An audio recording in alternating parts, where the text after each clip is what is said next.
streaks with an opening pick six for the Irish, and it's 6-0 Notre Dame just 1 minute in. Definitely not the start SU was looking for, but fine. There's still plenty of time to respond, right?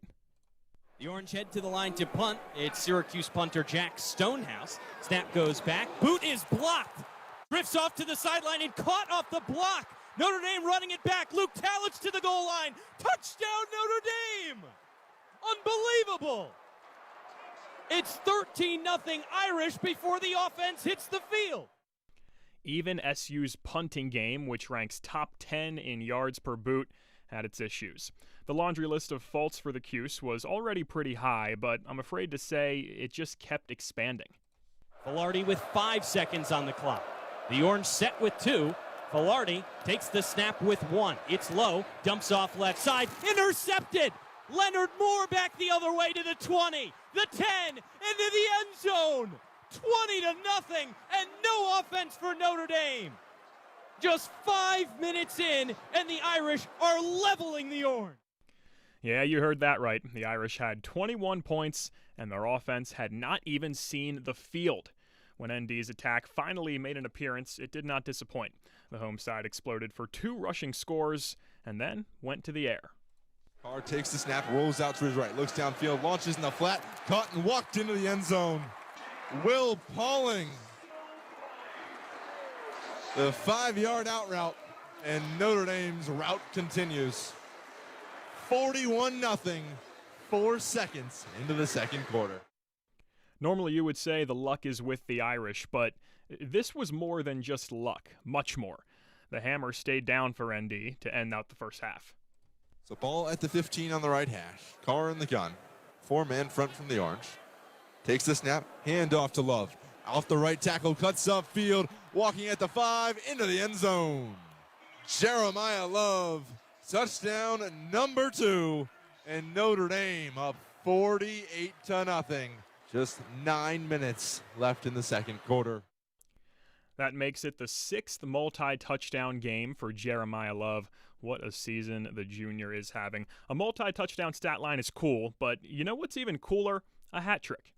Carr claps his hands, takes the snap. Handoff Love, gaping hole up the middle. He bursts through it to the 50. Turns on the Jets at the 40. Jeremiah Love. No one's going to catch him. Give that man the Heisman. Jeremiah Love puts Notre Dame up 55-0. Less than a minute into the second half. Love's now up to 17 rushing touchdowns this season. Good for 2nd in the nation. Now, you remember all those interceptions from the first quarter? Well, an old friend returned in the third. Trailing by 56, a minute to go in the third. High snap, Filardi takes it in the gun, fires over the middle, picked off! No flags this time. Ethan Long again. He's brought down at the 20-yard line. The third interception for Filardi today. And Ethan Long finally has his pick after getting taken away. A couple plays before, Long had a pick 6 called back due to a pass interference. So a late invitation to the party, but an invitation nevertheless. A rare non-touchdown highlight right there, but don't worry, the scores kept on coming. And she takes the high snap, a handoff up the middle to Williams. Sidesteps a man, Wake breaks one tackle at the 20, outside the numbers, and a walk-in touchdown. The route just won't stop. Aeneas Williams gets in the end zone, 62-0, 90 seconds into the fourth quarter. For context, Syracuse men's basketball allows 53 points a game. Let that sink in for a second. I mean, SU football could use some athletic defense from someone like William Kyle, because ugly was an understatement to describe this.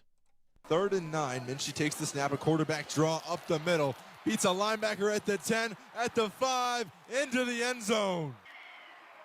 Kenny Minchie, the QB draw, one-on-one with the linebacker, and just burns right past him.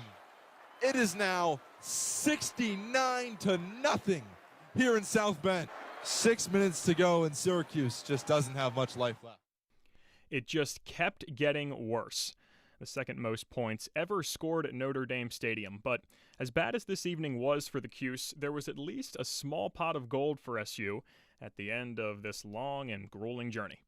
Crowd back into it. Filardi in the gun, a 4-man front. Takes the snap, handoff, no, pulls it. Velarde running out to the outside and into the end zone. Syracuse finally breaks the seal on the scoreboard, 70-6, with 7 seconds left after the Joe Velarde touchdown. Nice for Velarde to take some positive out of this one, but in the end, this was one of the worst showings in program history. That'll do it. The worst loss in the 21st century. Number 9 Notre Dame beats the brakes off of Syracuse 70-7 here in South Bend. That marks SU's worst loss since 1893. Not much to say after this one, folks. This was quite the bludgeoning. Once again, the final score, 70-7. Notre Dame handles Syracuse. For the WAER player of the game, this is an interesting one because I think there are about 90 members of the Fighting Irish that could potentially get this award, and there wouldn't be a whole lot of argument. But I do think it is fitting to give it to the headliner for this Fighting Irish team, and that, of course, is the stud running back, Jeremiah Love. I mean, this guy is just having an absolutely incredible season, and he really didn't even do a whole lot today in terms of usage, but in terms of production, what an evening it was for him. 8 carries on the night for Jeremiah Love, 171 yards on the ground. That's 21.5 per carry. And, of course, the 3 touchdowns. You remember in the third quarter, we heard the highlight from Hudson just then. After that third touchdown, a long one of 68 yards, he hit the Heisman pose in the end zone. And, he is certainly one of the guys that is in the conversation for the Heisman Trophy this season for Syracuse. It's the 7th consecutive loss. They're now 3-8 on the year for Notre Dame. It's their 9th straight win. What a turnaround for Marcus Freeman's team after starting the year 0-2. This has been Orange Overtime here on WAER. We, of course, still have the double overtime on tap with Dan Papillo and Andrew Delapiana. 315-443-2011 is how you call in and get your voice heard. Those two are going to have some fun. There's absolutely no doubt in my mind there will be no friendly fire between Dan and Andrew. Our next broadcast here on WAER is on Monday. The Players Era Festival in Vegas kicks off for Syracuse men's basketball. It'll be the Orange and the Houston Cougars at MGM Arena in Las Vegas. That game tips off at 6 with Hudson Ridley and Sam Reese. It's a 5:30 McClurg remodeling countdown to tip-off. So if you liked what you heard from Hudson tonight, well, you got him again in 2 days. Good for you. Our next football broadcast is a week from today, on November 29th, next Saturday. It's a home game for Syracuse at the Dome against Boston College. That's a 3 o'clock kickoff, a 2:30 McClurg remodeling countdown to kickoff. Max Gifford and Ryan Randoni are on the call for that one. Before we wrap up our coverage here on Orange Overtime this evening, we have some thank yous to hand out. Our producer, Josh Richardson, did an excellent job, as he always does, leading the ship this evening. Of course, Luke Burgess, our engineer, did an excellent job on the ones and twos, as they say. Thank you so much, Luke. Nick Zuppi on radio replay. He cut up all the calls that you heard at halftime and postgame. We appreciate him. And, of course, a massive shout-out to the entire WAER sports desk. This station would not run the way that it does if it weren't for your hard work and effort. All right, it's time for the double overtime. Once again, 315-443-2011 is the number to call in and get your voice heard. 70-7, Notre Dame bludgeons Syracuse. Andrew Delapiana and Dan Papillo are on the double overtime. Fellas, my first question, are you two okay? Yeah, I mean, today, close battle between Syracuse and Notre Dame. It came down to the Orange and the Irish, a couple plays here or there where this get no. Are we serious? Syracuse lost 70-7 in a football game. What are we doing, Andrew? The President of the United States. The last time Syracuse football lost this bad, Grover Cleveland. Which term? Because he was 26 and 28. I believe it was the second term. Okay, got it. But what on earth was that? 70-7 the final score. Absurd. There's really not too much you could say except what on earth was that? Well, hopefully we can answer some of those questions. We'll take you up to 8:30 tonight on the double overtime. Notre Dame bludgeons Syracuse 70-7 7. Double overtime coming up in just a little bit. Stay with us. The game may be over, but our coverage on WAER is not. Here on the double overtime, we'll be breaking down all the highs. Quarter claps. This time he gets it. Looks to the left corner of the end zone. 1v1 ball for Meeks. He went up there and he got it. Touchdown. Everybody can make a good decision.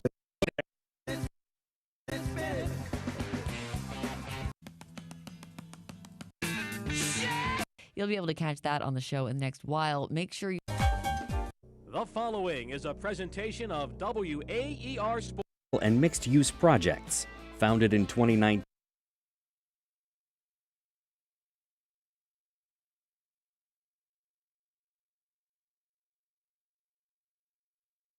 Shane Biles with a pick six. The following is a the snap, the hold, the kick is up, and it's good. And McKinney is the hero. It's Syracuse. The Cardinal walk off the orange, delivering our hottest takes along the way.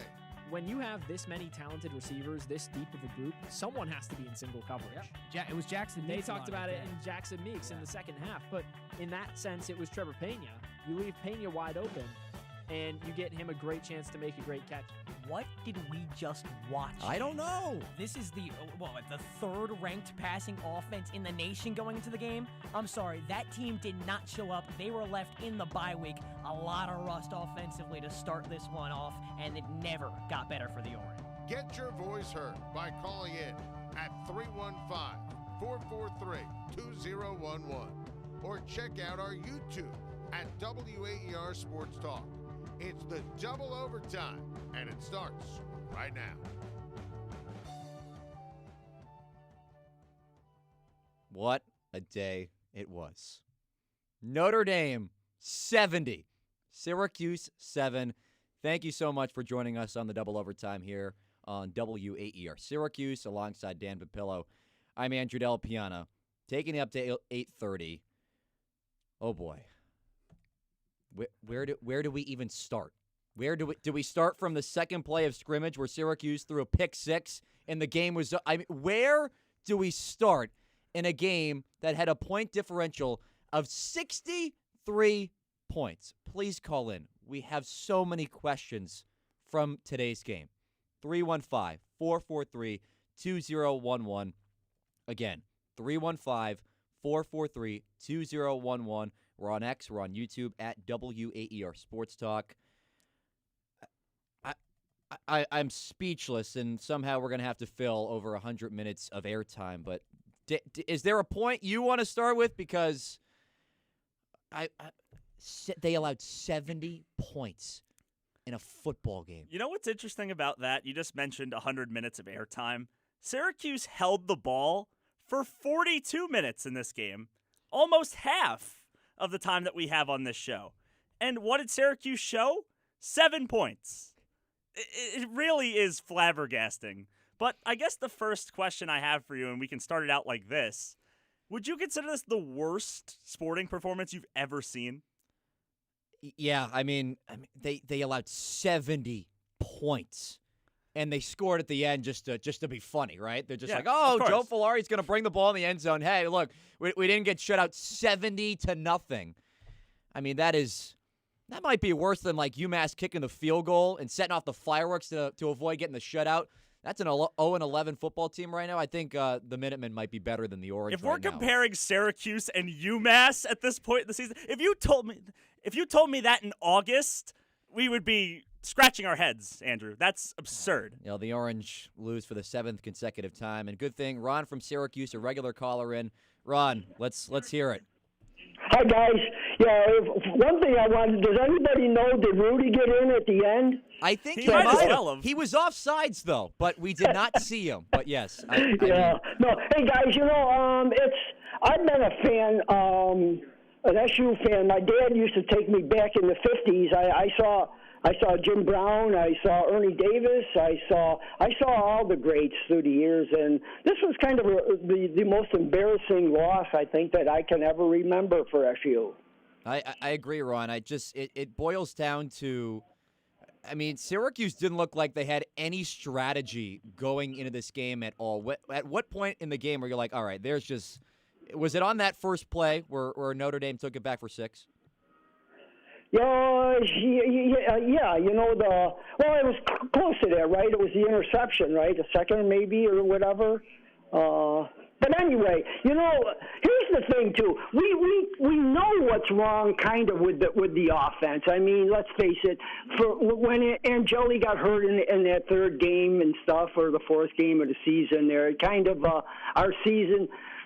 I guess we really didn't know how bad the quarterback situation was below him, because if you remember, it was supposed to be he was really close with Collins as far as they were fighting it out, but that couldn't have really been the case. You know, that had to be baloney. But the thing is, here's my thing that I think really I'm most worried and maybe upset about is I think the defense is I don't want to say horrible, but I don't think the defense was great last year. I think it was terrible. The reason we did so good was because our offense was so good, and I don't think it's much better this year. I don't know where we're going with the defense. I guess that's the problem. Here's my problem, Ron. You mentioned the defense, and we really appreciate you calling in. It's the defense, it gets to a point, right, where it just feels like they've checked out. Obviously, the season has not gone their way. The season has not gone the way Syracuse intended, obviously, when you were 3-1 and Steve Angeli was your quarterback going into Clemson. But the defense just looks like they're not even trying anymore. I understand that the season might be a wash, right? You're out of bowl contention, sure, but it's just unacceptable. The defense isn't even trying to make tackles out there. They're just lollygagging, Andrew. 329 yards on the ground, 171 from Jeremiah Love, on 8 carries and 3 touchdowns. Andrew, there was a play in the fourth quarter where Notre Dame had their third stringers in the game. It was 4th down. There was a botched handoff in the backfield, which forced the Notre Dame quarterback to scramble to his left, and they converted. He threw it down the field and converted against Syracuse's starting defense. This is the Notre Dame third stringers. These guys were in high school 6 months ago. It's so confusing. It's actually insane when you think about this game from all aspects. But the defense was just disgusting today. Jeremiah Love just literally did whatever he wanted. Notre Dame had 67 passing yards. They threw the ball for 15 times. C.J. Carr, who we talked about before on our Twitter, this guy didn't have to do anything. No. 5 for 9, 49 yards. He had 1 touchdown to start the second quarter. I mean, but Notre Dame was up 35-0 after the first 15 minutes. The guy didn't have to do a single thing. It's a pretty easy day at the office for him. It was, like you said, 21-0 before he even stepped on the football field. That part, I still cannot believe. The oh, my goodness. The pick six, the block. I don't. Which one? Which pick six do you want to talk about? I don't think you can start a game worse than going down 21-0 and you barely even played 5. The offense didn't even get on the field. We haven't even talked about the offense yet, because when the offense was on the field, it didn't make any sense either. Joe Filardi and Luke Carney were flipping back and forth out there all day. That didn't make any sense. And they were playing the quarterback roulette, and we didn't know who was it going to land on. The basketball team's the one that's supposed to be in Vegas, not the football team. That was good. Playing that quarterback roulette, like you said. It's really confusing because there were times Joe Filardi, I think it was in the third quarter, came in for the first play of the game. It was a handoff for like 3 yards. And then Luke Carney came in on the next play. Why didn't you start the drive with Carney then? Yeah. I don't understand what the thought process here is. And I know you benched Ricky Collins, sure, but it just doesn't make any sense. And one thing that I keep saying that I don't understand is, yes, these quarterbacks may not be good. Joe Filardi's a true freshman who's probably here more to play lacrosse. How bad is Jakari Williams that he can't even get a snap? This quarterback situation, ever since Angeli went down, has been an absolute mess. Yes, I think that's an understatement. Filardi, Carney, Collins, you take a look at any one of those 3 guys and say, this is a starting quarterback. I mean, you can't make that justification anymore from what we've seen from the last 7 games. No. And, there's a part of me that wants to give the Syracuse offense a little bit of slack. Give them a little bit of, all right, you were facing the number 9 team in the country. It's Notre Dame at Notre Dame Stadium in South Bend. But at the same time, watching Joe Filardi, throw the ball, he was just staring down. He was not built for this moment. He is not ready. And look, I think you can't put all the fault on that kid either, right? He's 18, 19 years old, and his first 2 collegiate starts are against North Carolina, the greatest defensive mind of all time in Bill Belichick, then a top 10 Notre Dame team that has won 8 consecutive games and has won 6 of those by 21 or more points. You just throw him out there. And again, he is the quarterback. He's still making the plays, if you want to call it that. But second play from scrimmage, Notre Dame shows blitz. Only rushes 4. 7 guys drop back in coverage. He's looking right at Dan Villari over the middle. That's the easiest read that Jalen Stroman is ever going to have in his life. Green eggs and ham type read. Yeah. So easy. It's genuinely confusing. And you want to just look at this quarterback room as a whole now, right? And I'm curious, what is Fran Brown seeing in practice to make these kind of decisions? Because now we've had a lot of conversation about Luke Carney. This was his 4th game, so if you want to keep him for another, he's a freshman, right? If you want him to redshirt, he needs to play 4 games max. So he's hit his limit. Yep, cannot play against Boston College next week. So are you going to trot out Filardi again? Is Rich Bellin going to get an opportunity? You don't have another choice. I guess you don't have another choice. It doesn't make any sense. It doesn't. No. And 2, for this Notre Dame defense, again, they start off the game with a 2nd consecutive pick 6. They did so last week against Pitt when game day was there, and the Panthers didn't really show up, but at least they showed up a lot better than the Orange. It's funny. Pat Narduzzi said something last week that Pitt could lose that game to Notre Dame 110-13. You know what Fran Brown did? He said, "Hold my beer." And they lost by 63 as Notre Dame takes it 70-7 over Syracuse down in South Bend today. Dan Papillo, Andrew Del Piano here on the Double Overtime, taking you up until 8:30. Call into the show, 315-443-2011. Also on X and YouTube at WAER Sports Talk. And I guess the defense for Notre Dame, yes, it was very impressive, but the way they just set the tone as well, where I think Joe Filardi was just looking uncomfortable the entire day, and he's a true freshman. What do you really expect? I agree. It's really confusing, and there's a lot of conversation that can be had about the quarterbacks. We could talk about it a little bit more with John from Liverpool, who's joining us. John, what do you got for us? Well, guys, I don't understand Ricky Collins' situation. He definitely seems to be as bad as he is. He seems like he's more talented than the other 2 guys. So normally you play the most talented person unless there's some other behind-the-scenes thing going on. I would imagine, this is just a guess, that as far as money is concerned, he's got to be getting more money than the other 2 guys that back him up. Absolutely. So, I mean, I don't know why he's not playing unless there's something I don't know. And will he play against Boston College, or is he done for the year, guys? That's it. I'll take my answer off the air. It's questionable. And, John, we appreciate the call. Thank you very much. With Ricky Collins, the situation now, I think, gets a little interesting because obviously we've heard throughout the media this week that Steve Angeli's coming back and will be the quarterback next year. So where does that leave Ricky Collins? He transferred in here to be the guy. Apparently wasn't good enough to be the guy, so much so that Trevor Pena transferred to Penn State. That didn't work out for him either. No, it really didn't.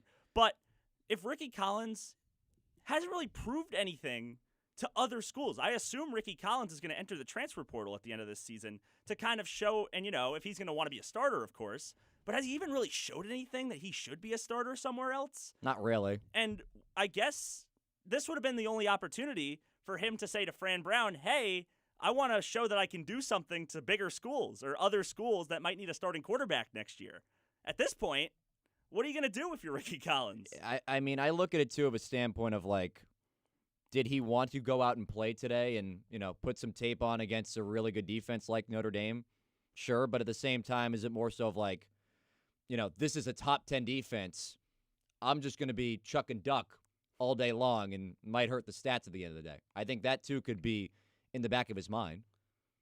Possibly. Yeah. I'm very interested to hear what Fran Brown has to say post-game, which I'm sure our reporter Adam Hipsky will bring to the table a little bit later in the show. But it's really confusing looking at this team, right? And you just keep seeing all of these mistakes. Ever since Angeli went down, we've heard about Dart for so often. It just feels like all the structure around this program has kind of just evaporated. You talk about structure of the program. We got Bernie from Blue Mountain Lake on the line who wants to talk about the structure of the program right now. Bernie. Hello. Thanks for taking my call. I believe the crux of the whole situation, the problem is the administration, including Wildhack.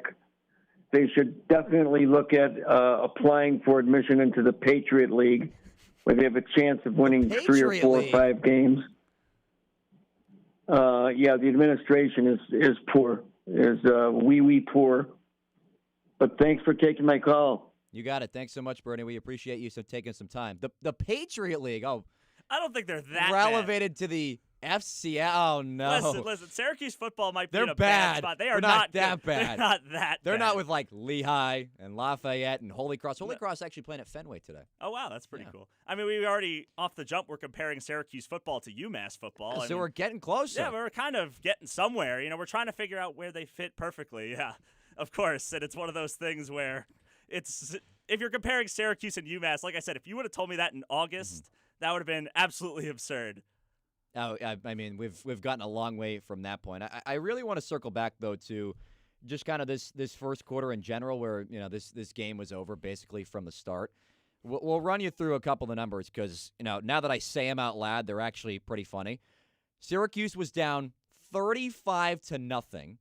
They had 16 yards in that first quarter. There was a point when Notre Dame took a 28-0 lead. Notre Dame had 3 defensive special teams touchdowns, only 2 plays from scrimmage. I really think that was the worst quarter of football in Syracuse history. I can't disagree with you. Obviously, we both were not around for that game in 1893 when they lost by 66, but it just has to be, right? There's just nothing positive to take away from that. And it's genuinely just, I think it's sad. It's sad to see. Compared to where we were a year ago at this time, Syracuse football was preparing for a matchup with Miami. People were talking about how Syracuse football was back. Where are we now? How do we go from the top floor down to the basement in such a short time frame? Well, I think maybe that speaks too about Fran Brown in recruiting, more depth.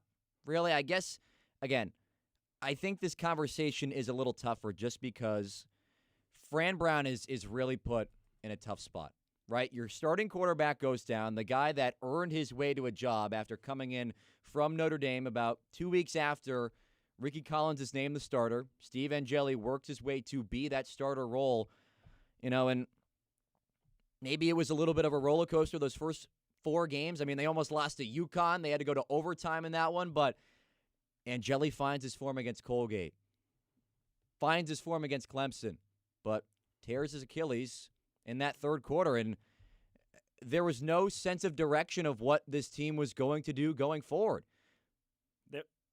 There was a question asked to Fran Brown at halftime after the team was trailing so bad. And what was his reaction? They asked him, how do you feel? What does your team got to do? Fran Brown's answer, just got to have fun. There's no reason to get mad anymore. No. Clearly not. A life lesson that I like to go by is to sit back and observe, and that not everything needs a reaction, right? But that doesn't make any sense. No, it doesn't. You can't say that in that spot. Jay from Baldwinsville on the direction of the program. Jay, where are the Orange going at this point? Please enlighten us. Well, listen, I'm going to say it because I don't know if anybody else in the community is willing to say it. And that is, is anybody else concerned like I am in the direction that Fran Brown's taken this team. I mean, reason being, guys, is I've developed a new drinking game. I take a shot during every Fran Brown's press conference when he either says things of that nature or if he says we're going to compete. He's not. Listen, I'm not belittling the guy, but I don't know what kind of a great mind he has for the game. He's a great recruiter, and he can get the players the bag of money. Other than that, I just honestly, guys, I'll say it. I know everybody. You got to remember too. Dino Babers in 2018, early in his tenure, went 10-3, and look how it ended up with Dino. So. I think he said something what you guys were saying, too, is that at some point you say we're going to have fun or something like that when they're getting buried or something like that. Do you think Nick Saban would say something like that as they're getting their asses handed to them? I don't know, guys. I'm just saying here. It looked like, half the team quit, but the other thing I look at is that it looks like he shut the team down maybe 2 games ago and decided – he's going to start playing all these freshmen, and the upperclassmen aren't going to do anything. And it doesn't make any sense to me, guys. I just don't. The sidelines look a little bit in disarray. So if I'm the only guy that's going to say it, I'll say it.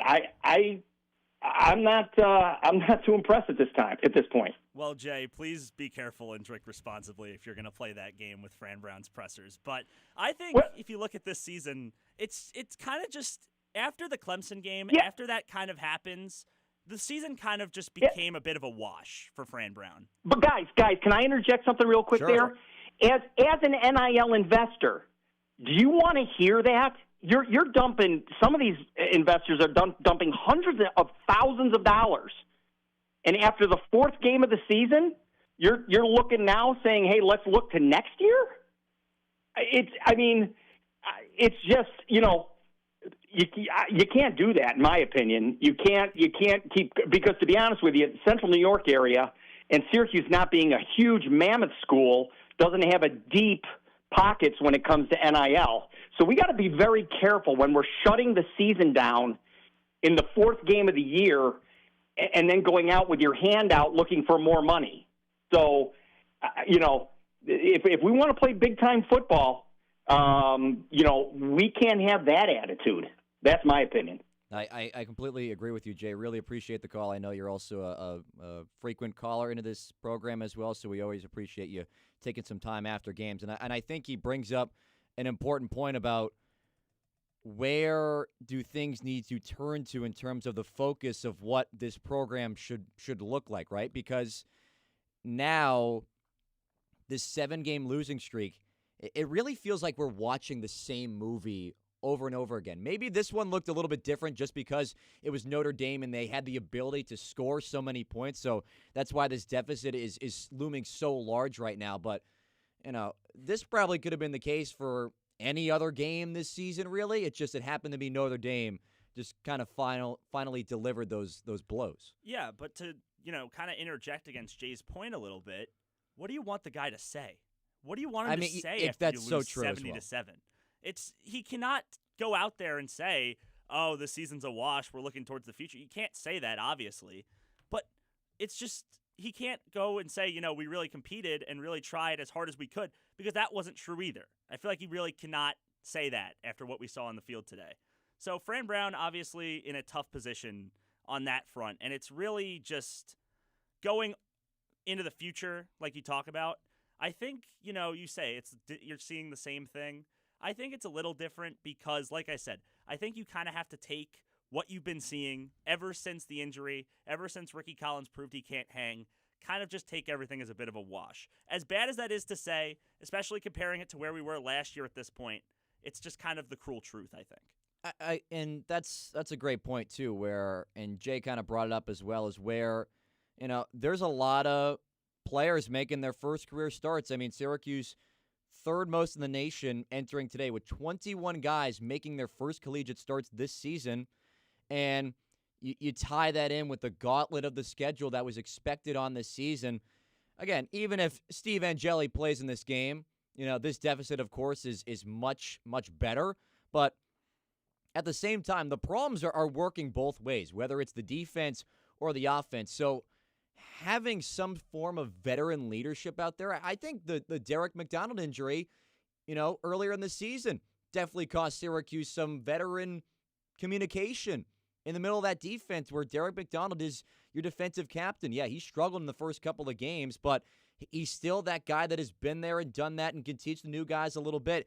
And it's different when you're doing it from the sidelines or hearing it from a coach and you're not actively seeing it every day. That makes a big difference. As dumb and as cliche as it is, I really do think that Fran Brown is showing a lack of dart since the Steve Angeli injury, especially in that A category, the accountability, because we talked about it a little bit earlier about how it kind of appears like the defense has honed it in a little bit. They're not running as hard. They're not trying to make as big of plays, which is something that happens. It's unfortunate that it does happen, but it's up to the coach to call them out on that and to not allow it to continue and to be something that's super noticeable when you're watching a football game. That comes down to accountability. Fran Brown needs to be more accountable of what his players are showing out on the field. Because if you're going out there and you're honing it in, you're not doing anything, everything's just essentially a punt, then no one's going to take you seriously, especially in the recruiting front, I would think. I mean, a loss like this on the reputation looks absolutely horrendous. And two, to even piggyback off of your point, you didn't play a game last week. No. You had a bye week. You had 2 weeks to prepare for Notre Dame, and yes, you weren't probably going to win this game. You were underdogs by 35 points. But, the live spread at one point got up to 68. And then they almost covered it. But Syracuse, as they did against Miami, nice little backdoor cover. Love that. But it's no excuse for having some time off of kind of, I don't know if meeting the players' needs is the right phrase or giving them a little time off with, this late part of the season where bodies are starting to run down a little bit. But that trend of coming off of bye weeks it's not new. Like even our time here at Syracuse, they've been really bad after bye weeks, and this was kind of just the cherry on top of how bad it's really been. That was the Dino Babers way. Oh, my That's goodness. the Fran Brown way, it appears.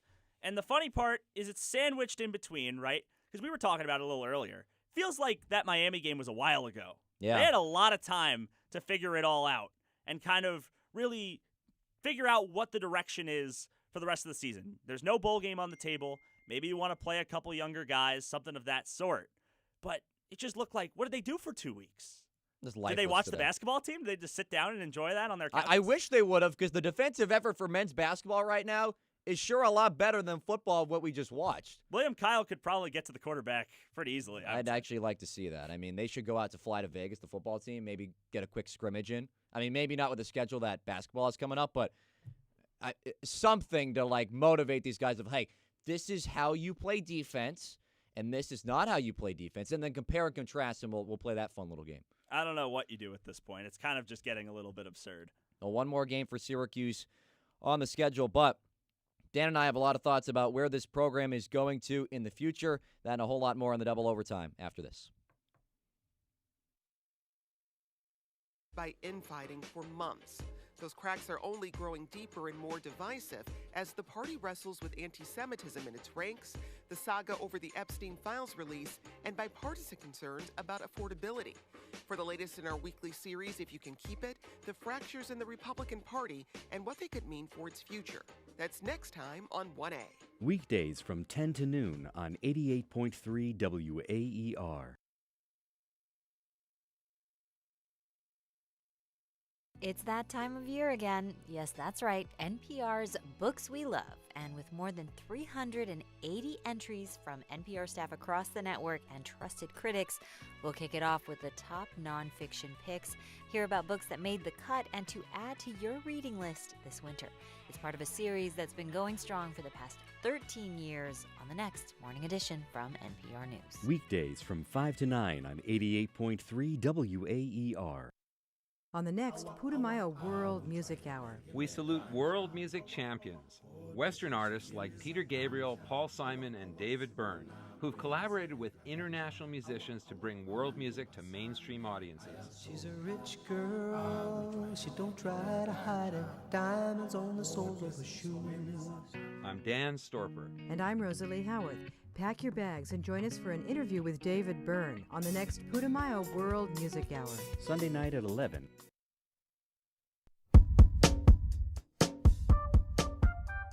It's Syracuse punter Jack Stonehouse. Snap goes back. Boot is blocked. Drifts off to the sideline and caught off the block. Notre Dame running it back. Luke Talents to the goal line. Touchdown Notre Dame!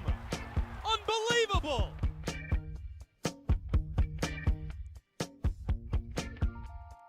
Well, if you've been living under a rock, Syracuse football loses to Notre Dame today in a pretty close game. Final score 70-7 here on the double overtime. Just one quick number. That's not that bad. No, they both have a 7 in it, so it's got to be a close game, right? Dan Papillo here with you alongside Andrew Della Piana up until 8:30 here on the double overtime. 315-443-2011 is the number to call and get your voice heard because there's a lot to talk about in this game. We also have our X and YouTube streams at WAER Sports Talk. And you're probably hearing that 70-7 number and wondering, like, that's got to be the worst loss of all time. But actually, we have some numbers. It's the 4th worst loss ever for Syracuse. It's the worst loss of the 21st century. And it's the worst loss since 1893, Andrew. A long time ago. Just a little bit, right? So there's not really a whole lot of positives to take away from a game like this. However, you look at it in the bigger scheme of things, right? And kind of in the scope of the season and everything that's kind of gotten us to this point with Syracuse football. They were 3-1 at one point. They're on a 7-game losing streak. The season is over. It's been over. I don't think this game really matters at the end of the day. How can you say that?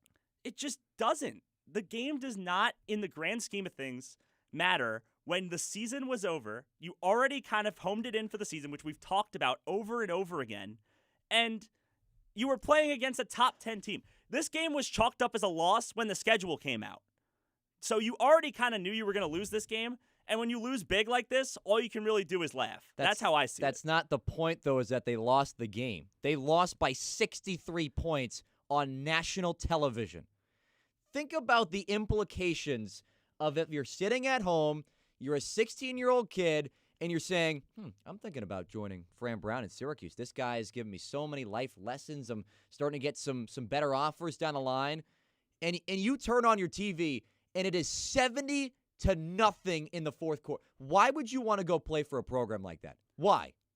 Might want to be a part of the change. The change of what? The rebuild of after you lose by 63 points? The fact of the matter is, yes, they were going to lose this game. Yes, they were probably going to lose by 4 to 5 touchdowns. The spread was 35 entering today. But the problem that I look at it as is you even mention it for big picture stuff. This game means a lot just because every Saturday, the image you put out to the rest of the country, that's what people see. Not the Monday through Friday, not the offseason recruiting and the conversations. It's these 12 games in the fall that you put on national television almost every single week. That is the product you put out on the field. And the fact that Syracuse basically didn't even show up today against the top 10 team in the country is embarrassing. It meant a whole lot to this program today. I think that's a fair point, but I think about it a little bit more from the fan perspective. Let's take a quick tea. We'll come back to that in a second. But you mentioned the image, and NIL is definitely important now when you look at recruiting. And Rich and Clay wants to talk about that a little bit. Hey, Rich, what do you got? Good evening, gents. How are you? Good. How are you? Not too bad. So anytime you watch something like that, emotions tend to run high. Yeah. And been around the program a long, long time. I'm not an NIL supporter. Something I thought about as I've watched that game, and as we move into the future, can we truly, truly compete in the NIL world against the likes of Notre Dame, Bama, et cetera, and even if we had Angeli, I think our offensive line and defensive line, we got to do something, which ultimately brings you back to you got to pay to play. Can we long-term sustain against the Penn States the Notre Dames. I don't know. I'm asking you guys, what do you think? It's a fair thing to bring up, and Rich, we really appreciate the call. Thank you very much. It's tough because, yeah, when you look at it from that perspective, you probably can't compete with Alabama and Notre Dame and schools of that sort. However, recruiting is still an important part of that. Yes, you can offer a guy a lot of money, but you still need to convince them to come to the school. If I got offered $1 million to go play for Alabama, but Alabama just treated me like another block in the toolbox, then I really wouldn't be that interested in going there. However, if Syracuse only had $500,000 to offer me, but treated me like I was the best player in the nation, I would lean that way personally. I know it's a money world and that's how people think, but Fran Brown is still doing a recruiting job and is still doing something that's really important because you still have to get these guys to want to come to your program, I think. But the problem is, too, and Jay from Baldwinsville kind of mentioned it a little bit earlier, people that are invested into this program, after a game like this, what gives you any incentive to say, hey, I'm going to pour my hard-earned money into a program that's going to lose 70-7 to a top 10 team in the country? Right? I don't know if I care who the opponent was going to be that this margin was this bad, but anytime, you flip on ESPN and you see a result like this, how can you have any trust that you should put hard-earned money into your bank account into someone else's program that will pay off? Because that's what investments are, right? You take a chance and you hope it pays off. But I don't think anyone can confidently say right now, if I put money into this investment, it is going to pay off in the long run, and I will get rewarded for it. Yeah, sure. I see what you're saying, right? And obviously, this loss hurts. And right now, emotions are running high, like Rich had said, because it just happened. But like I keep talking about, I think if you're thinking about this from the Syracuse fan perspective, you put on the TV on a Saturday, you know that Syracuse is playing Notre Dame, you've seen what's been going on throughout the weeks, and you just knew that something like this was probably coming. Maybe not 63 points bad, but maybe this is just the pessimist in me talking. I'm a New York Jets fan. That's true. You're used to this. I put on my TV on a Sunday, and the Jets lose by 50, and I'm numb to it. I don't feel any emotion. That is the saddest thing I've ever heard. It's just kind of how I think for Syracuse fans have to think about this kind of game. I don't think you can sit there and be angry that Syracuse lost by 63 points to the 9th best team in the country without your starting quarterback. You can't be angry. I don't think you can really be angry. Sure, you can be disappointed about it. How are you going to be angry? What is there to be angry about? Have you been listening to Fran Brown too much? Are you having fun and not worrying about being mad? No, I don't think you can be angry about this. What is there to be angry about? Tell me what you'd be angry about looking at this game right now. Dan, they lost by 9 touchdowns. I know, but you could be you're going to sit here and you're going to say that this is all like the end of the world, that you lost by 63 to Notre Dame? Of course it's not the end of the world, but Dan, no, there's still another game on the schedule. Think about the context. You won 10 games last year, okay? You won a bowl game, a respectable bowl game at that out in San Diego. And this team had all the confidence in the world. Look, I understand you lost your starting quarterback. Adversity's going to hit every team. But you can't lose by 63 points. When you lose your starting quarterback, this team looked like a Division III team out there today. They weren't even basically trying. I can't disagree with you there, but also when you lose your starting quarterback, the perspective changes. Everything kind of changes. You can't look at this team the same way that you looked at them going into Clemson. It's a completely different field. And Fran Brown realizes that, and that's probably how you get those kind of comments from him. And speaking of Fran Brown, we have Dave from Liverpool on the line who wants to talk about the head man. Dave, what are you thinking from Fran? Well, if people think that Fran's a great recruiter, then they don't know football, because all you have to do is look at the offensive and defensive lines. They're terrible. Last year, if you followed SU football last year, their record was 10-3, and their defense was terrible the whole year. And I don't consider a bowl game in San Diego against Washington State some great bowl game. That's fair to say, and I appreciate. They still won 10 games, though, right? Yeah, they still did win 10 games. Yeah, but not because of their defense. Their defense is terrible. Oh, of course. I mean, Kyle McCord bailed them out in a whole lot of games last year. Well, they won a lot of close games. That's why they were 10-3. But how are you going to say that Fran Brown isn't a great recruiter when he's bringing in the first 5-star recruit to Syracuse football since the 1990s? Yeah, but you win football in the lines, offensive and defensive lines, you know. And last year with him 10-3, it was only because they had one of the best quarterbacks in college football. They've brought in a good amount of line recruits. It just kind of hasn't worked out. I would say Fran Brown's doing a fine job. Maybe it's just they're not executing.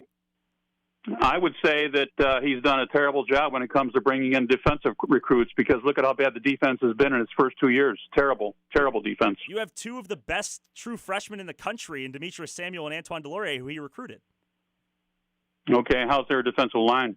It's not great, and I don't disagree with that. How many sacks? How many sacks do they have this year? I don't even know. Yeah, but they're still doing a good job. That's not on Fran Brown that the defensive linemen, half of whom were here before he got here, aren't getting to the quarterback against a top 10 team in the country. How are you going to say that?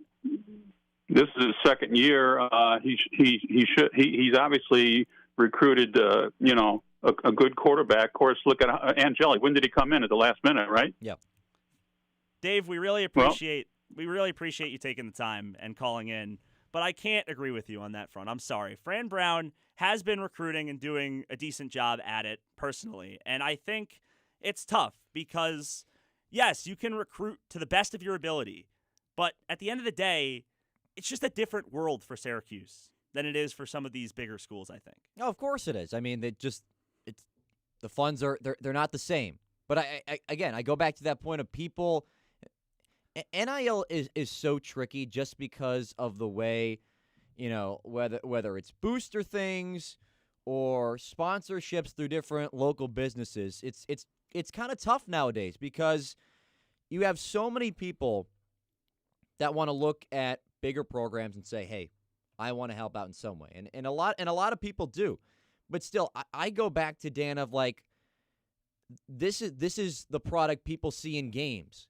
And that's what it comes down to, of judging whether or not people want to take time and money and spend that and put it into a program.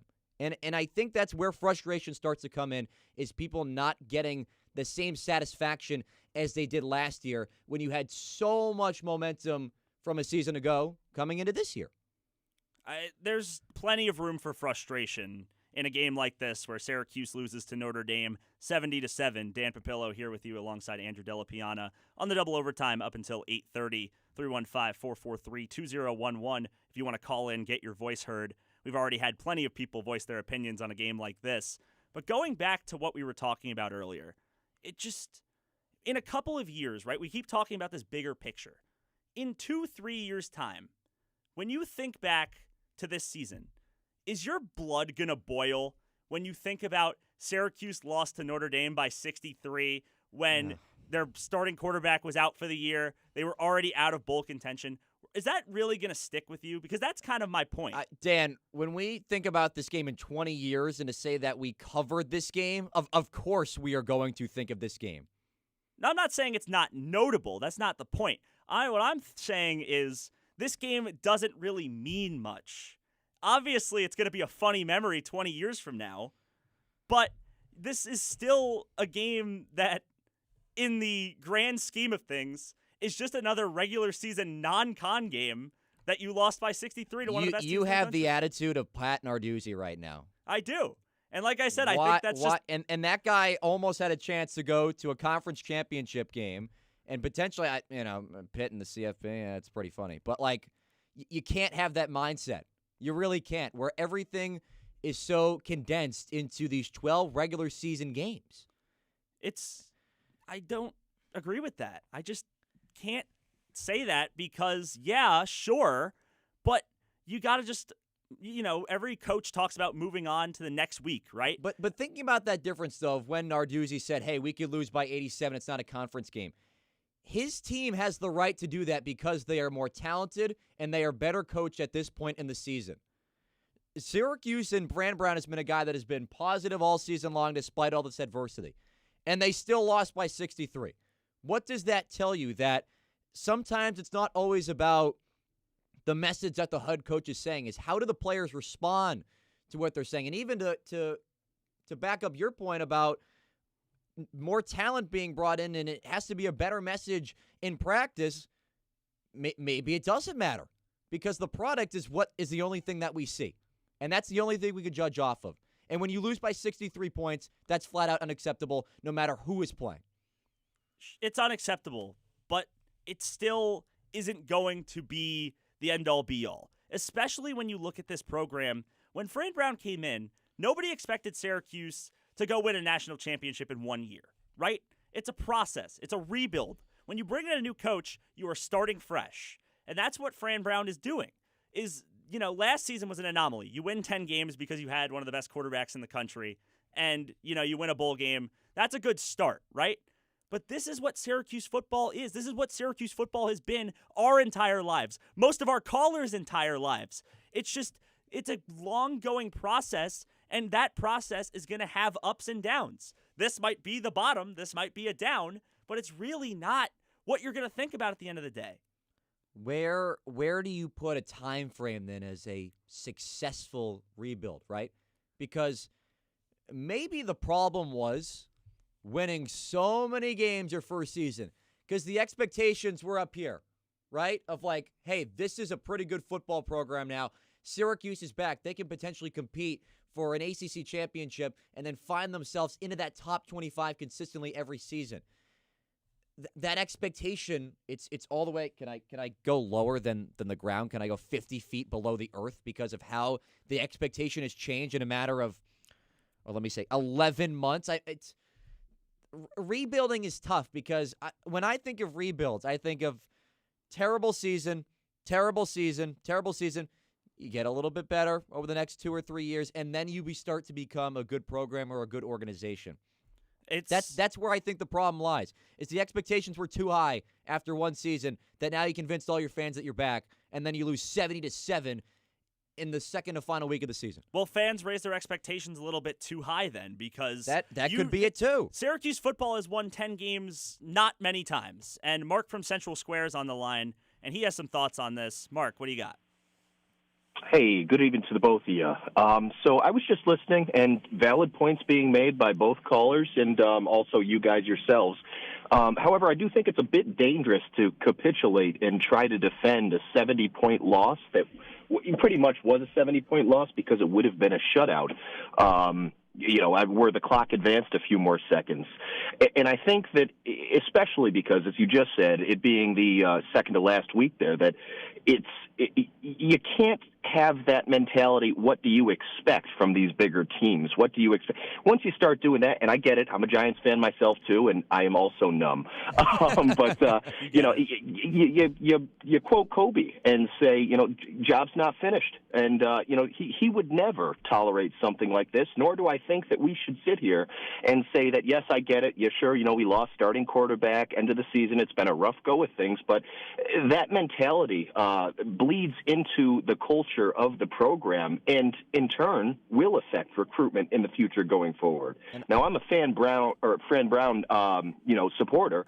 I do understand everything, and a lot of this is out of the hands of the organization, but just adopting and making excuses for this game is nowhere where I think we should begin. And I think too, Mark, that's where the problem has kind of been because Fran Brown has been this guy that, he's very coddled up and he takes care of business and he doesn't say a whole lot. But then once we see this, that's when more and more questions start to open up and you want to hear more from them. But that's where I think the frustration factor starts to creep in a little bit more. And I absolutely agree with you. And when things are good, people aren't even speaking too much. But however, after a game like that, the shock and horror of people sitting on their couches watching that happen with a program and such pride in that program for our city here, then it starts to bleed into, well, where are these viewers going to find their outlet? And unfortunately, there's just such a Frankenstein's monster of stitched up limbs that you could assign individual problems to that have occurred. However, I do feel that it was just a lack of, it starts in the locker room and then onto the practice field and then onto what we saw on television today. And I think that there was, maybe we need some sort of hypnotist to come in and convince everybody that, these things didn't happen, because it was visible on the field today that we're just looking to get through the end of the year and compete. However, I will say that last-second touchdown, though I did kind of, dismiss that, was a complete opposite version of what I'm arguing now. I was enthused to see that. So, yes, I do think you can – I wouldn't use the word pride, but I do think it salves even slightly a bit of the wound from today. But as I was saying, it's just got to be a little bit more than that. You can't go out onto a field and do that. Nobody can. And it's just it's not something that Syracuse football has ever been. It's not something that Syracuse football represents. And it just, honestly, I'm not even upset. I'm heartbroken. And I think that's kind of what I was getting at too, Mark. Thank you very much for the call. We really appreciate it. It's just when I was watching this game, I didn't feel a single sense of shock or horror. We were just laughing. I was just laughing because that's all you can do in that spot is just laugh, because this is just the cruel truth. Maybe this is just my sports suffering that I felt for 20 years of my life coming out now in this moment and kind of it coming full circle. We got to get you some new teams. My goodness. I can. I'm loyal to the end. That's But true. It's just, this is just what happens, especially with a bad rebuilding program, a football program that people wouldn't have said, this is only an argument because they won 10 games last year, that people would say that Syracuse, it's a basketball school. Football is a secondary sport at this university. The football team has had these problems for a long time. This is nothing new. You've heard these callers, though. They care.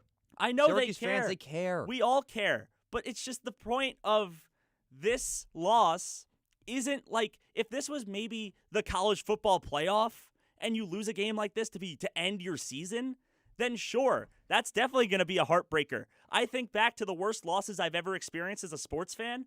I think to Game 5 of the Eastern Conference Finals for the Islanders in 2021, where they lost 8-0 in a huge pivotal game in a playoff series. That hurts. But does a regular season game against one of the best teams in the country, where you were favored to lose by 30-plus points, is that really going to stick with me and be one of those things where I'm losing sleep over it? I really don't think so. Look, if they lost this game 35-0, I'm not thinking about this in 4 weeks, but I think the severity of this defeat alone, of 70-7, that just sticks with you in your mind longer, just because of the sheer domination that Notre Dame had today, from the first snap of the game to the last one they took the knee. And I think that's really just where people are getting that anger from. It's certainly a low point, but it's not the lowest point, is kind of where I'm going to cap this off at. We're going to get a little bit of a different perspective. Adam Hipsky, our talk reporter, was at the game in South Bend. He'll talk to us in just a little bit on the other side of this break on the Double Overtime here on WAER. Stay. On the next Putumayo World Music Hour. We salute world music champions, Western artists like Peter Gabriel, Paul Simon, and David Byrne, who've collaborated with international musicians to bring world music to mainstream audiences. She's a rich girl, she don't try to hide it. Diamonds on the soles of her shoes. I'm Dan Storper. And I'm Rosalie Howarth. Pack your bags and join us for an interview with David Byrne on the next Putumayo World Music Hour. Sunday night at 11. It's that time of year again. Yes, that's right. NPR's Books We Love. And with more than 380 entries from NPR staff across the network and trusted critics, we'll kick it off with the top nonfiction picks, hear about books that made the cut, and to add to your reading list this winter. It's part of a series that's been going strong for the past 13 years on the next Morning Edition from NPR News. Weekdays from 5 to 9 on 88.3 WAER. If you know her, you know that she would have wanted you to turn the other cheek, to find forgiveness, to extend understanding. You know this, but what if you just can't? On the next Snap Judgment, Jen Angel. Snap Judgment, do not miss it. Sunday morning at 10 on 88.3 FM WAER.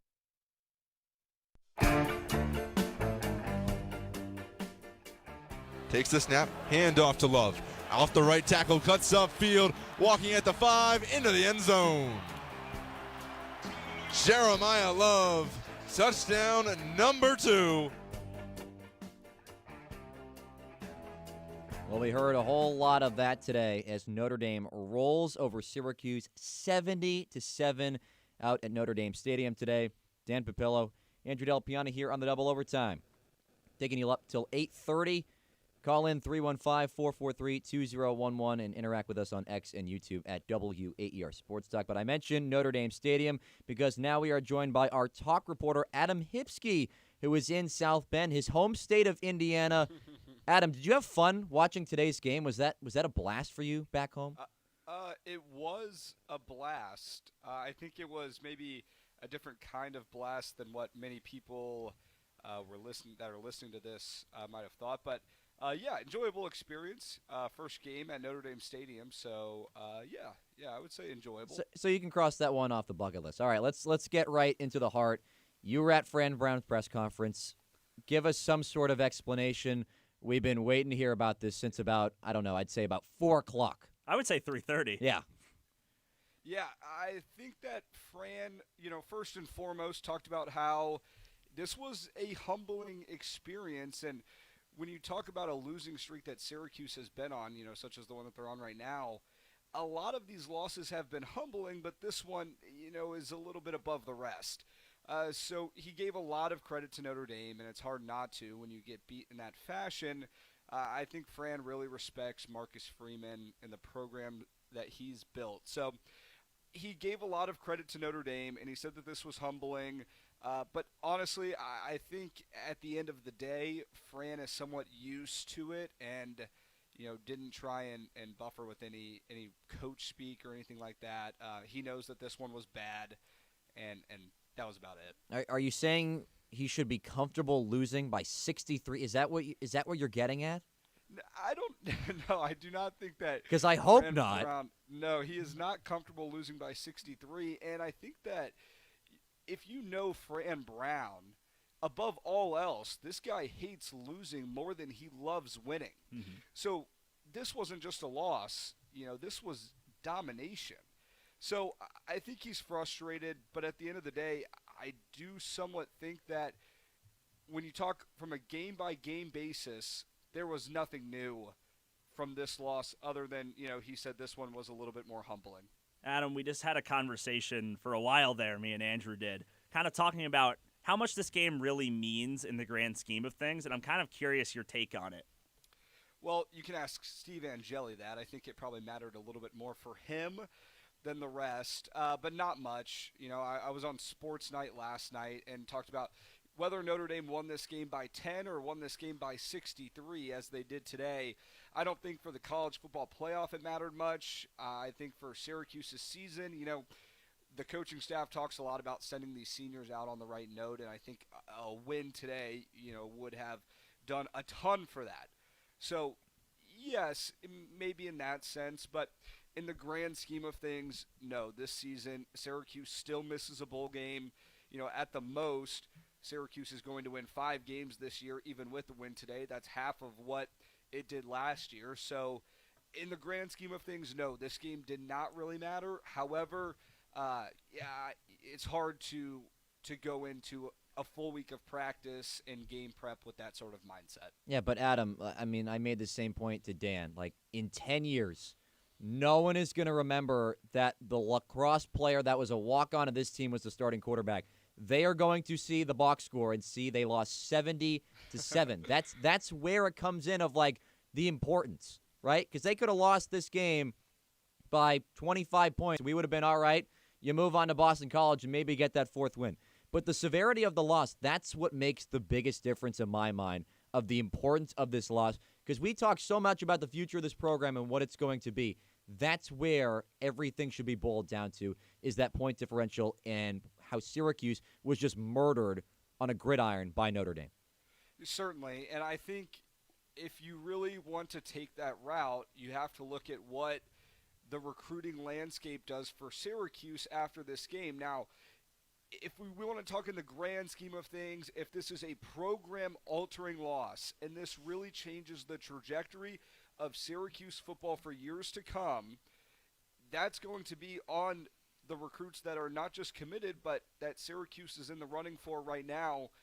I don't think it's ridiculous to say that, if you are a recruit and you're in a Final Three and Syracuse is one of those three, that this game turns you away a little bit. I certainly think that's fair. But until that happens, until Calvin Russell packs up his bags and heads down south to Miami, I think right now this is not a program-changing loss.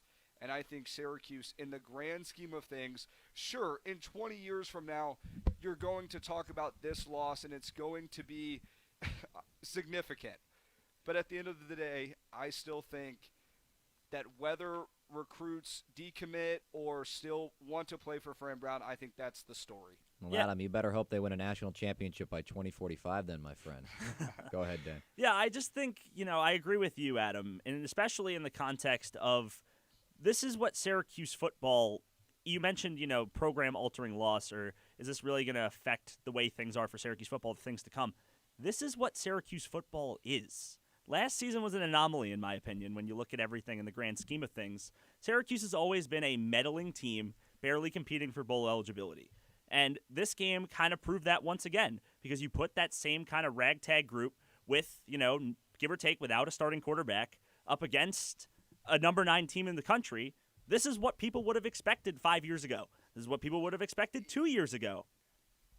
Yeah, Dan, I tend to agree with you, but also, here's what I'll say, and here's what I've said since Fran Brown came on campus and became the head football coach of Syracuse, was that you looked at the schedule last year and you knew it was favorable. You knew from the get-go that it was favorable, and there were at least 8 wins on that schedule. And I think Fran Brown attacked the transfer portal and took that momentum and won 10 games.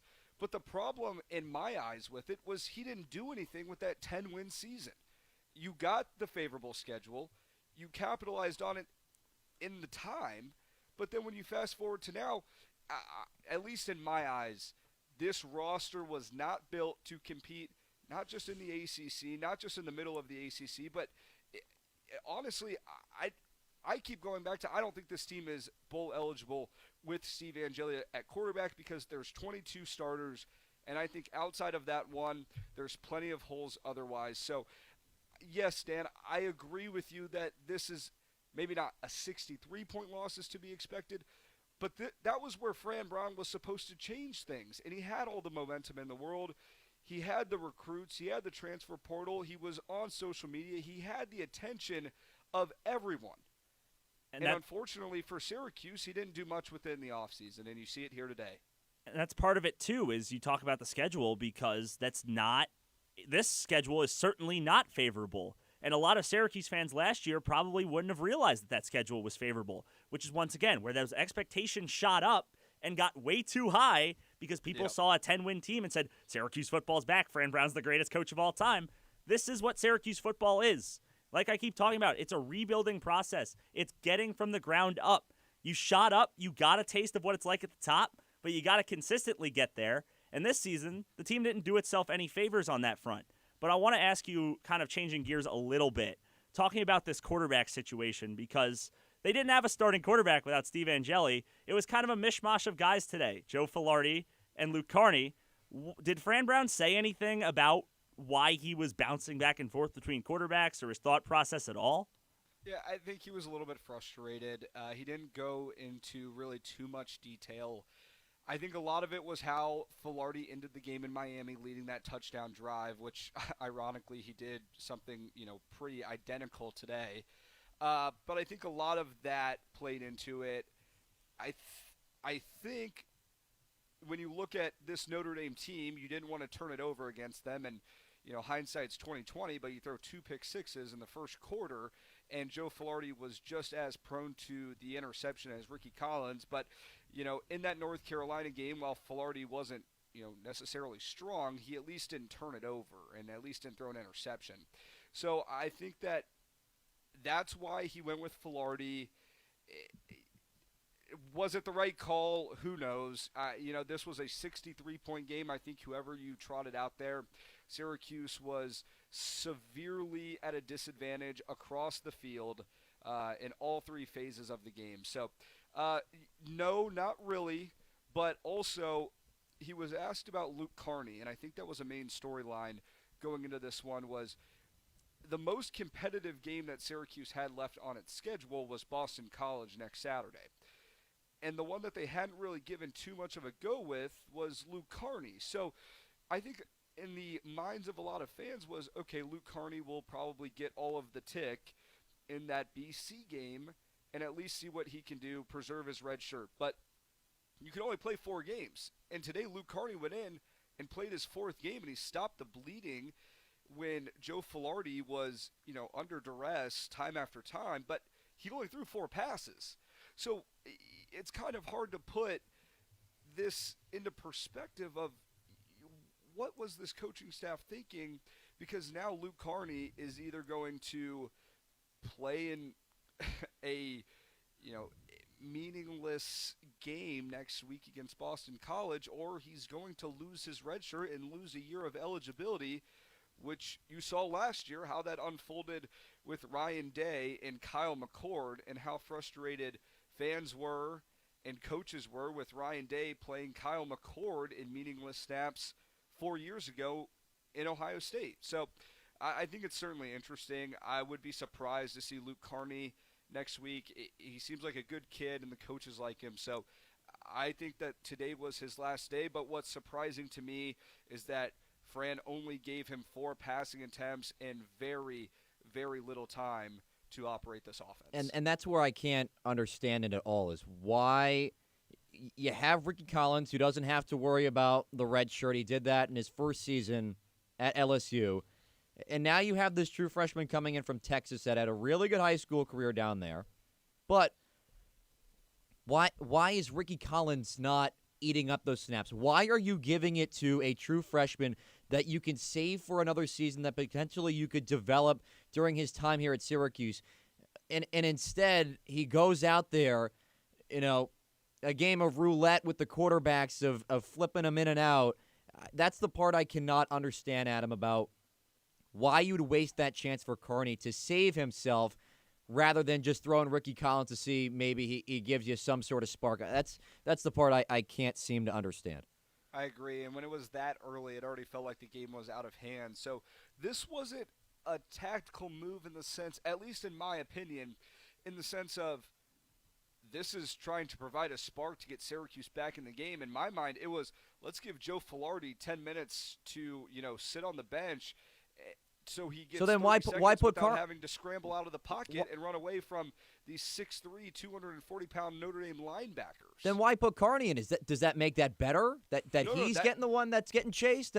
That's what I'm saying. I agree with you that I thought that it was just the maneuver was to give Filardi some time to reset, and at that point you go to Collins and you let him stop the bleeding. I don't think you go play Carney. When they put Luke Carney in, my first thought was, okay, this is going to be Carney's game from here on out, and they'll roll with Collins or Filardi against Boston College. However, Carney got very little time today, and I think that's where a lot of frustration comes from, at least in the quarterback situation. You want to talk about frustration? I have another gripe here talking about Luke Carney. If you've been listening all season long here on WAER Syracuse, Luke Carney just hasn't been given a chance to throw the ball. In the 4 games that he's appeared in, he's thrown the ball 7 times. Why, if you're putting in a quarterback, especially one who was a strong arm in Texas, why aren't you giving him an opportunity to show off his arm?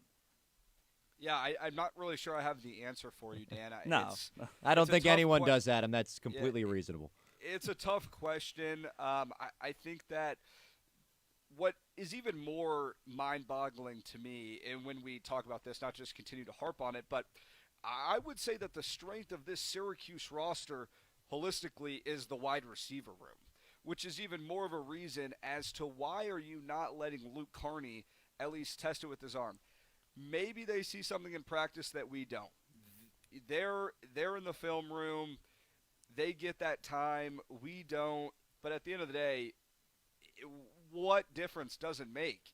Threw two pick sixes in the first quarter alone today. And where is Jonte Cook been at all? Did you see him on that second pick six? What he did? Did you get a good view of that? Okay. I did not. So Cook's running basically a curl route up the near sideline. He comes back to the football. I couldn't tell if this was just a bad throw from Velarde, but it looked like Cook just stopped running his route, and the ball got picked up by Moore. He took it 46 yards, and just look at that. It's 21-0. Jonte Cook has been someone that's been very confusing for me, where I think he was supposed to be the number one guy, but we weren't really sure. And now as the season has gone on, it doesn't feel like he's been a very big help to either Luke Carney, Joe Filardi, or Ricky Collins really at all. I agree with you. And just going on off that point, I think when you looked at those 3 Notre Dame touchdowns, I think what the most disheartening of it all was all of the touchdowns weren't really particularly close, and Syracuse didn't show a ton of fight. Was anybody rushing back to maybe try to tackle the guy at all? Yeah, not at all. Not to say that changes the final score, but it's an effort thing. It's an accountability thing of the head coach. Culture right now, yeah. and it's tough to go out and play hard when it's 63-0. But at that point, it's still 14-0, albeit early. But still, I think you have to show a little bit more fight, and I think the frustrations have continued to increase for this wide receiver room because really it hasn't been competitive in getting the ball out on the perimeter. I don't think you can really say that this receiving room has been a strength because they haven't had an opportunity to show it. Dan Villari, who was supposed to take a big step up this year in this offense, just hasn't really had the opportunity to do anything. Everybody in the receiving room is barely getting any opportunities because the quarterback play has been so bad. And I think, going back to what you were saying about the defense, it's just unfortunate that we're at a point in the season, which we keep hitting on. I keep saying it, I feel like, where the players just aren't caring. They're not trying as hard because the game doesn't matter, especially when you're down that big. But when you're down 14-0 on the biggest stage, you're on national television against Notre Dame, and you don't even try to run your route. Those things show, and I think that comes down to coaching and accountability. And that stinks, too, for the upperclassmen, too, where it's some of these guys' final game. Like, you don't have that extra month, or basically almost the extra month, of practice and going through the whole bowl game experience of going down to a new site and playing a new team at a conference. That chance is completely gone for these upperclassmen. So now it kind of puts me in a little bit of a sticky situation where Fran Brown is trying to develop these young guys and they're trying to build for the future. But at the same time, these seniors also should probably get, something at the end to work for their futures and get a couple more snaps of ball in. But you're kind of caught in the middle of where they should actually go. And I think that, too, makes fans even more confused about, do you want to get players better or do you want to show some sort of appreciation for the guys that have been here before? It's a revolving door of just full-on confusion, really, Adam. Yeah, no doubt. And that's, I think, the frustrating part, among many other frustrating aspects of this. But certainly, once this season, once you hit that 3-4 game losing streak and you feel the season starting to slip away, and there's still a couple of winnable games on the schedule, and absolutely, you want to give the upperclassmen, the seniors, the graduates a chance to go out on a strong foot. They still have the chance to do that next week. That Boston College game is That's going to be an winnable. Unbelievable game. Just phenomenal football. Yeah, no doubt. I think that Syracuse has the chance to win that game and maybe give seniors something to hang their hat on as they head out the door. But, yeah, no doubt about it, Andrew. It's a frustrating season for them, especially with the success that they had a year ago. Especially looking at, there was the clip that went viral last week, I think it was, with Boston College, actually. The Boston College player who was sitting in the end zone by himself after the game ended because it was his final time playing a home college football game. This means a lot to these guys, especially in a season like this, your senior year, where you definitely felt like this team had something and could do something. It's just unfortunate. But and you think about all the time that you put in.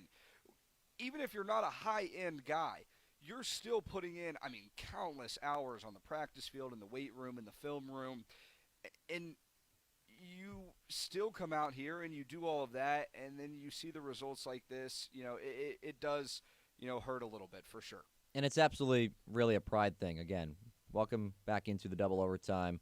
Taking you up till 8:30. Notre Dame takes down Syracuse 70-7. Dan Papillo, Andrew Della Piana, joined by our reporter Adam Hipsky, who is in South Bend right now. And pride is an interesting word where, it gets thrown around a whole lot of the importance of playing for something bigger than yourself. And I guess you kind of look at that final touchdown as something like, oh, Syracuse can kind of take off of that, but not really though. Like where does pride really come from in terms of the effort you give between the lines? That's where I think Syracuse has really kind of fallen off in the last 7 games or so, really. And I think that word right there, pride, and whatever you kind of whatever effort and passion you show in between the lines, in my opinion, and I have not gone back and I have not watched this entire game. This is all real time. My opinion is that is how a game like this goes from 49-14, while still a blowout, becomes 70-7. I think that a little bit more effort and a little bit more attention to detail, this game is a whole lot closer, and maybe Syracuse still gets its doors blown off, but I certainly think it's a different story. And we're not talking about this loss in a historical sense, but more just another tough defeat. And it's one of those things, too, where you look at, where a program is headed in a rebuild kind of sense.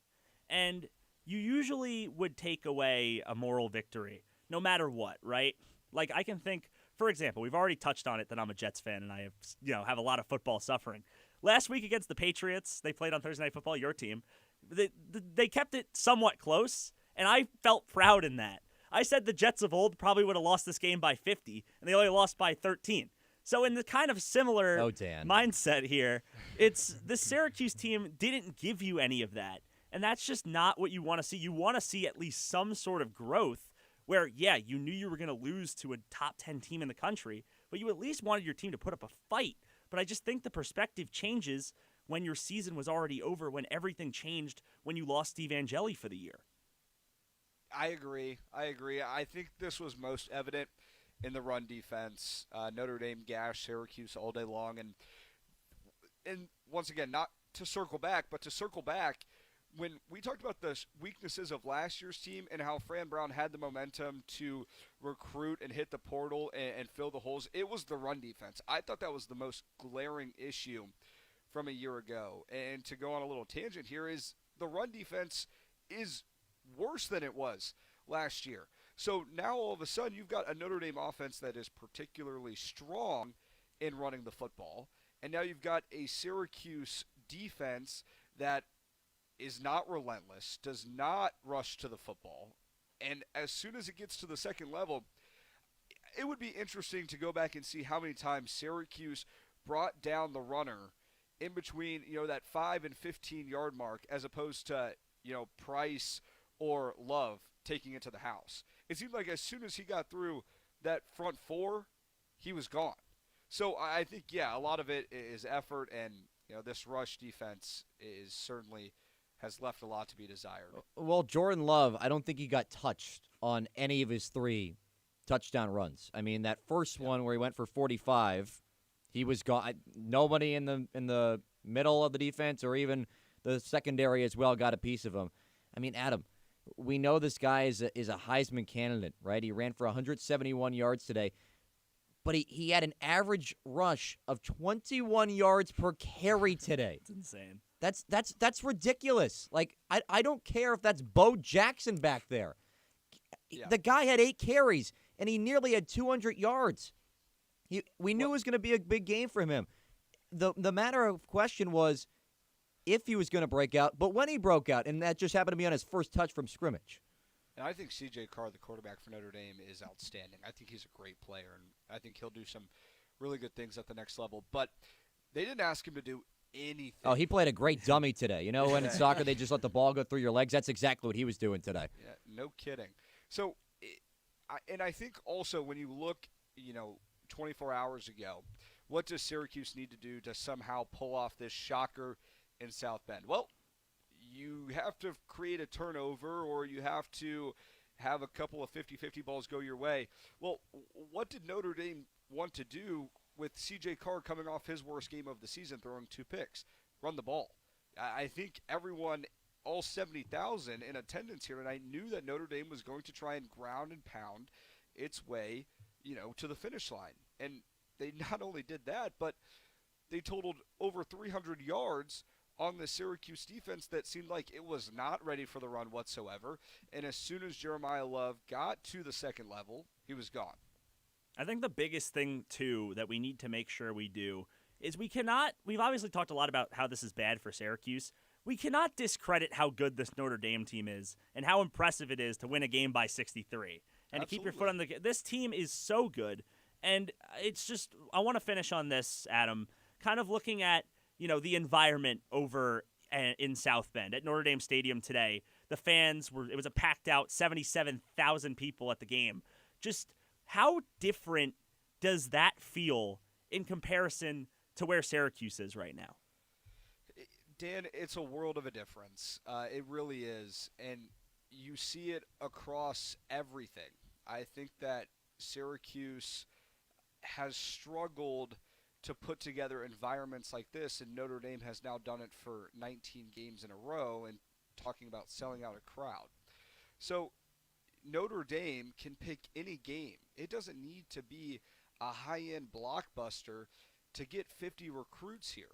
Syracuse, on the other hand, that is the case. And in a majority of those games, Syracuse is mostly non-competitive. So I think that it's certainly different. Notre Dame is football first. You've seen how the basketball program has progressed or regressed in the last few years, I should say. And this is always going to be a football school. The environment is unbelievable. The tailgate lots were packed from as soon as they opened this morning. It was incredible to be here and to experience it. And especially when you talk about a football school like this, a testament to it is how many fans stuck around for, yes, were they witnessing history with how this game was trending?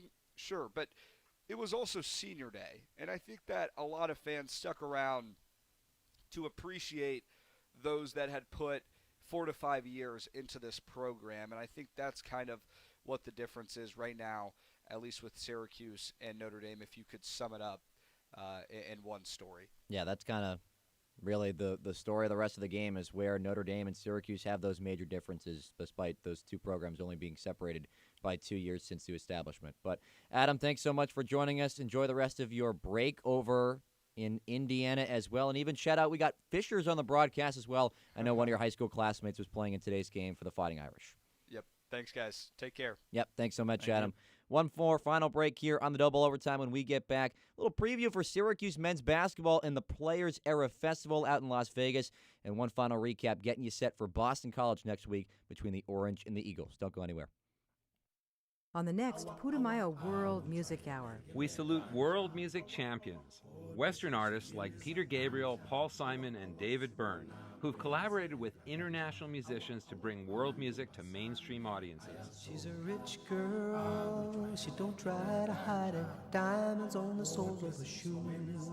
I'm Dan Storper. And I'm Rosalie Howarth. Pack your bags and join us for an interview with David Byrne on the next Putumayo World Music Hour. Sunday night at 11. It's that time of year again. Yes, that's right. NPR's Books We Love. And with more than 380 entries from NPR staff across the network and trusted critics, we'll kick it off with the top nonfiction picks. Hear about books that made the cut and to add to your reading list this winter. It's part of a series that's been going strong for the past 13 years on the next Morning Edition from NPR News. Weekdays from 5 to 9 on 88.3 WAER. NewsHour from the BBC brings you interviews, news and analysis of the day's top global events. What's going on? What happens next? Let's get more on our top story now. With reporters across the world covering stories when they happen wherever they happen. This place is so remote that it's hard to imagine it as the front line of a major geopolitical row. NewsHour from the BBC. Weekdays after Morning Edition at 9 on WAER, your local NPR station.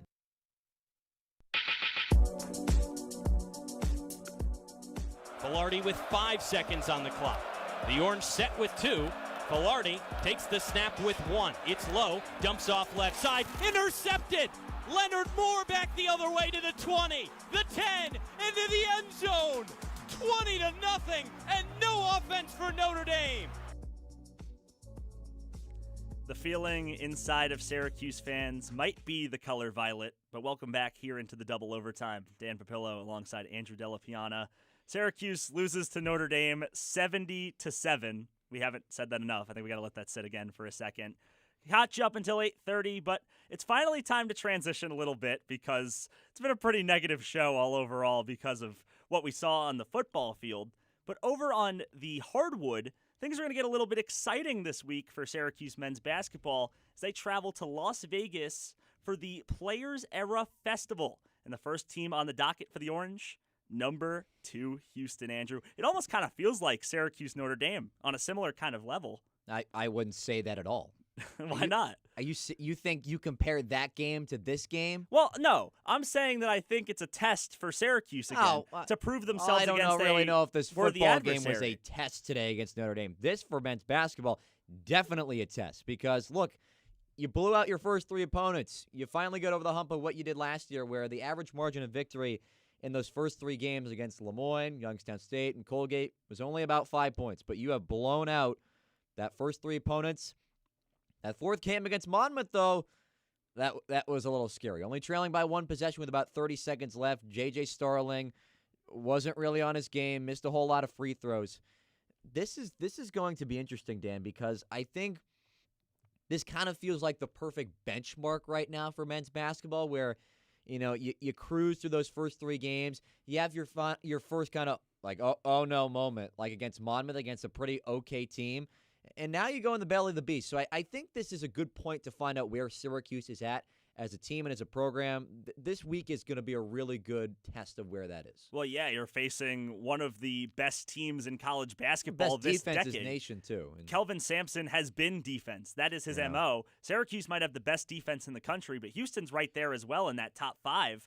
So this is going to be a very interesting opportunity for Syracuse, and I just don't see this game being all that close. Real, I think Syracuse will keep it interesting.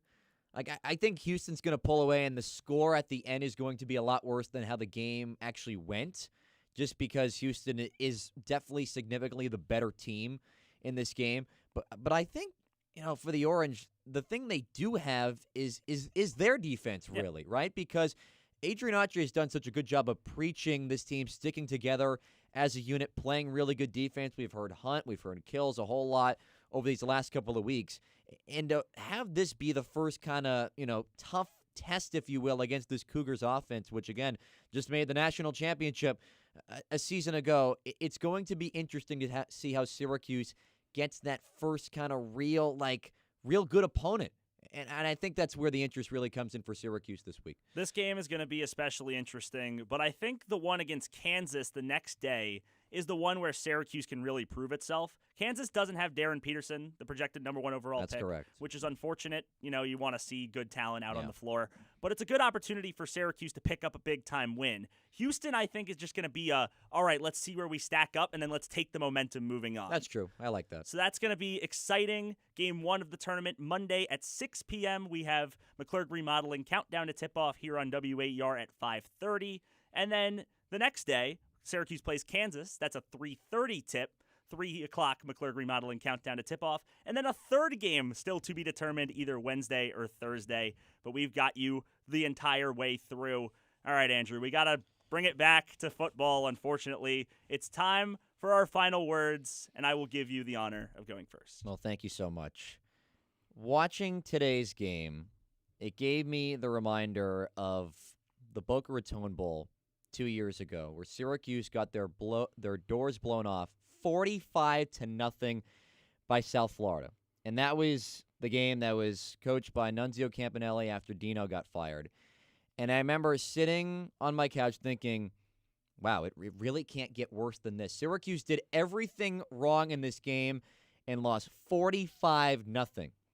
Well, fast forward 2 years, and the Orange somehow surpassed that in a worse way than I could even imagine with a 63-point loss. The Orange did literally everything wrong in this game, and I've never seen a score mean that much in a game than it did today because of how bad the product was on the field. I wasn't shocked that Notre Dame blew Syracuse out of the water, but I am shocked that this game was so dominant by the Fighting Irish that it got to this point in the game. I mean, we were doing push-ups down in the basement for every point that Notre Dame scored. We got on that tradition as well because of how bad this game was getting out of hand. And it's really tough for Syracuse to, flush this game and get to Boston College. But that's all you really can do when you lose by 63 points. But now seeing this as the worst game in almost over 100 years here on this campus it's embarrassing. It's shameful. It's a lot less prideful. But I really didn't think it was going to get worse than that Boca Raton Bowl a couple of years ago, and we've really gotten away from that point. I think that's very fair. And for my final word, how I kind of see this, there's a word that we've been using a good amount on this show, and that's anomaly. I want everybody who's listening, I want you, I want the listeners, all the watchers on the YouTube stream and the X stream, to remember where you were on Saturday, November 22nd, 2025, when Syracuse football took on Notre Dame.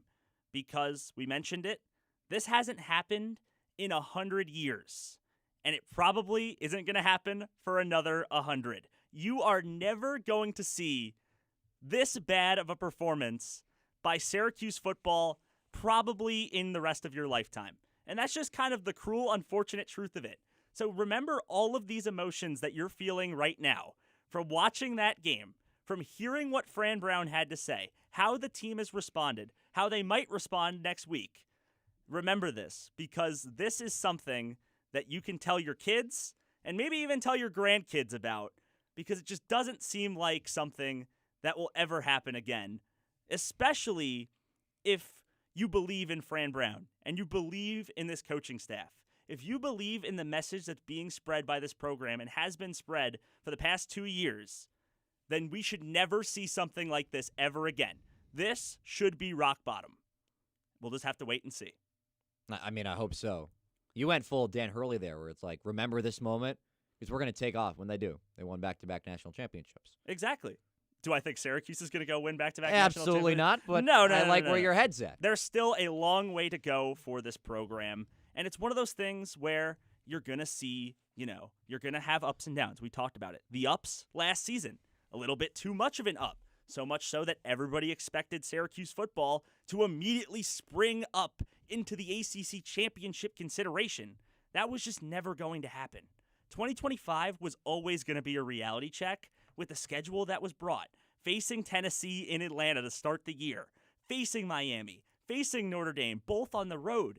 You knew that it wasn't going to be the same. And we all told ourselves this is probably a 6-win team at best. But now that it's happening, but because of the perspective change after an Angeli injury and seeing what changed, it doesn't feel the same. It feels different. And things are going to feel different, at least for the rest of this season. And Syracuse football still has a lot of question marks with only one game left in the season, which is Saturday, November 29th against Boston College. That game is at 3 o'clock. McClurg Remodeling countdown to kickoff starts at 2:30 p.m. You can catch the double overtime up until 8 o'clock. But our next broadcast here on WAER is Monday, November 24th. Syracuse basketball takes on number 2 Houston over in Las Vegas, like we just talked about. That game is at 6 o'clock. McClurg Remodeling countdown to tip-off starts at 5:30. The double overtime runs until 10 p.m. with Griffin Bloomstein and Ben Chadwick. That should be a good one to listen to for sure. Some thank yous to hand out here. Our producer, Alex Burstein. Our engineer, Luke Burgess, pushing all the buttons. Our reporter, Adam Hipsky, joining us from South Bend. And the WAER Sports Talk Desk, Jack DiNapoli, Christian Doms, and Rowan Mastrangelo for all their work put in behind the scenes. Thank you so much for listening here on WAER. We've talked about it so many times, but I want it to sink in one more time. Thank you all so much for listening. Your final score today, Notre Dame 70, Syracuse 7. Enough said. Have a good night.